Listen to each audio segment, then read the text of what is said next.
Praise the Lord. It is so good to have you back on this channel for part 4 of the Divine Potter's Touch.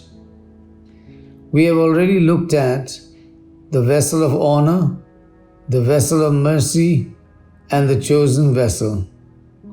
Today, we continue our journey into the Potter's house as we examine the clean vessel, a vessel once used for honor, but now worn, stained, tired, and in need of restoration. But before we begin, my wife Aggie and I carry a God-given burden to serve the depressed, the broken-hearted, and the spiritually weary. Through God's Word, we help people step out of pain and into the destiny that He has planned for them.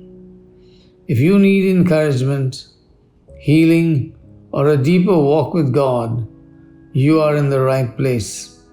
And please remember to like this video, subscribe, and share it with someone who needs the Potter's restoring touch today. Let us pray. Heavenly Father, we come before you with open hearts. We thank you for your unfailing love and your gentle hand that continues to shape us. Today, Lord, we place ourselves on the potter's wheel again. Restore us, renew us, cleanse us, and fill us afresh. Give us ears to hear your voice and a heart ready to receive your touch. Let the breath of the Holy Spirit blow through this message and bring refreshing to every weary vessel listening today. In Jesus' mighty name, amen. Let us now get into the word about the clean vessel, as told to us in Isaiah 66 and verse 20. And they shall bring all your brethren for an offering unto the Lord, out of all nations upon horses, and in chariots, and in litters, and upon mules, and upon swift beasts, to my holy mountain Jerusalem, saith the Lord, as the children of Israel bring an offering in a clean vessel into the house of the Lord. As the children of Israel bring an offering in a clean vessel into the house of the Lord, it says.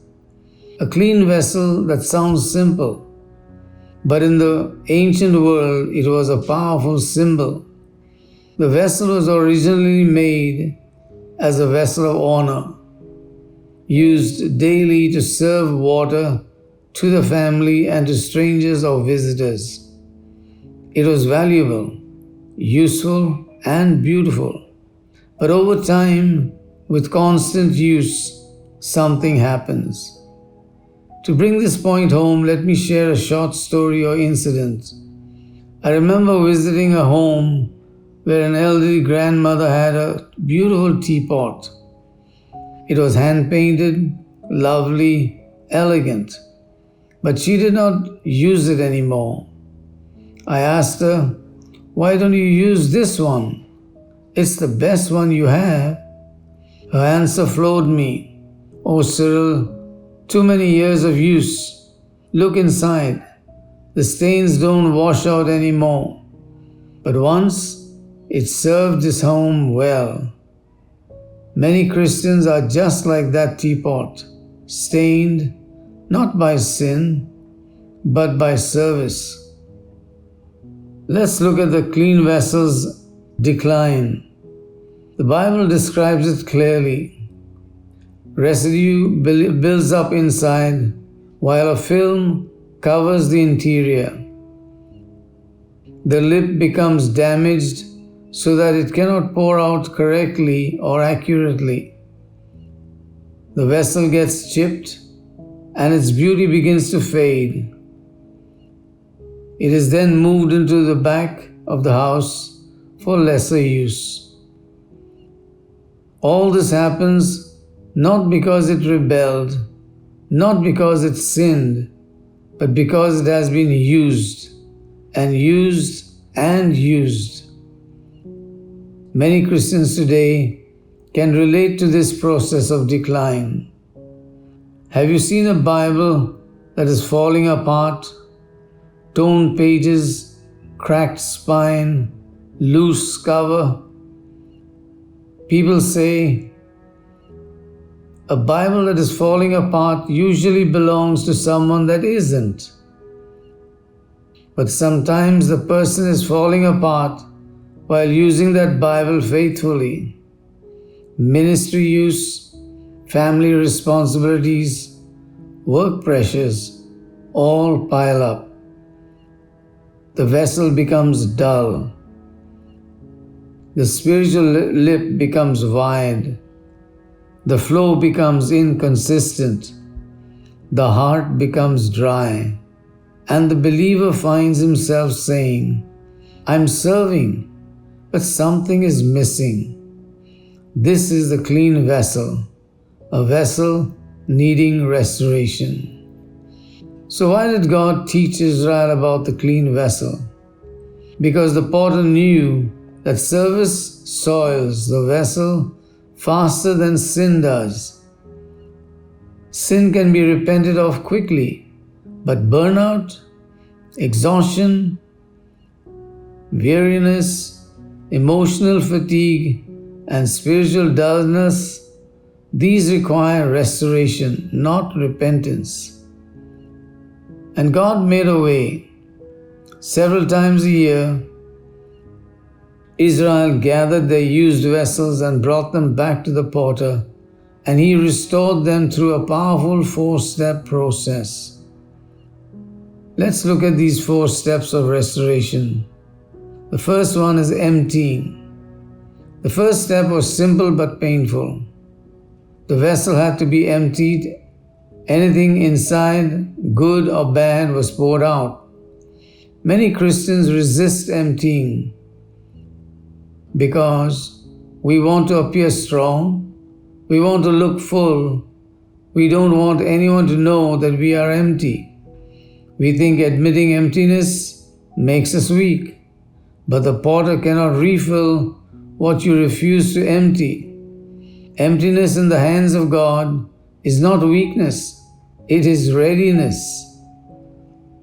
Imagine bringing a cup to the Lord saying, "Fill me, Lord," but the cup is already full of worries, fatigue, disappointment, hurt or pride. God cannot fill what we will not surrender. Emptying is God's mercy, not His punishment. The second step is where many believers struggle. The potter takes the vessel and begins the process of scraping, brushing, rubbing, and filing, inside and outside. This speaks of deep inner work. God confronting attitudes, God removing old habits, God dealing with silent pride, God addressing hidden wounds, God brushing away spiritual apathy. Scraping is not gentle, but it is holy. Most believers talk too much during this stage. We justify, we explain, we defend, we try to impress God, but scraping requires silence. God doesn't want an explanation, He wants yielding. Resetting the lip, this is powerful. The potter reshapes the lip, the mouth, because with overuse, the vessel no longer pours correctly. In other words, our speech gets affected. Complaints slip out, criticism increases, sharp words appear, exaggeration becomes normal, sarcasm replaces grace, negative influence leaks out instead of positive influence flowing out.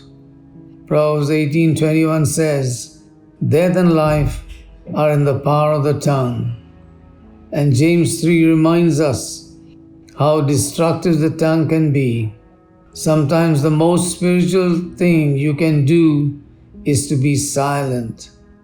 Many early Christians practiced silent retreats because they understood that silence resets the lip, silence restores the vessel, silence heals the soul. The final step is surprising. After all the cleansing, after all the scraping, after all the restoring, the vessel goes back into the fire. It is not the fire of punishment. It is the fire of completion. The fire hardens the new shape. The fire seals the repair. The fire strengthens the vessel. The fire prepares it for honor again. Many believers say, Lord, I thought the scraping was enough. Why the fire? Because without the fire, the restoration is temporary. The fire makes it permanent, and once restored, the vessel is returned to honor. In closing, every believer at some point becomes the clean vessel, tired, used, overextended, serving but not overflowing, doing everything right but feeling spiritually dull. God's solution is simple. Come back to the potter. He alone restores. Let us pray. Father, today we surrender ourselves into your hands. For every weary vessel listening, breathe new life. Empty what must be emptied. Scrape what must be cleansed. Reset our lips. And Lord, if needed, let us pass through your refining fire so that our restoration may be complete. Make us vessels of honor again, filled, refreshed, and overflowing with your life. In Jesus' beautiful name, amen. If this message touched you, please like this video, subscribe to the channel, and share it with someone who needs restoration. Your support helps us to reach hurting people around the world with God's truth.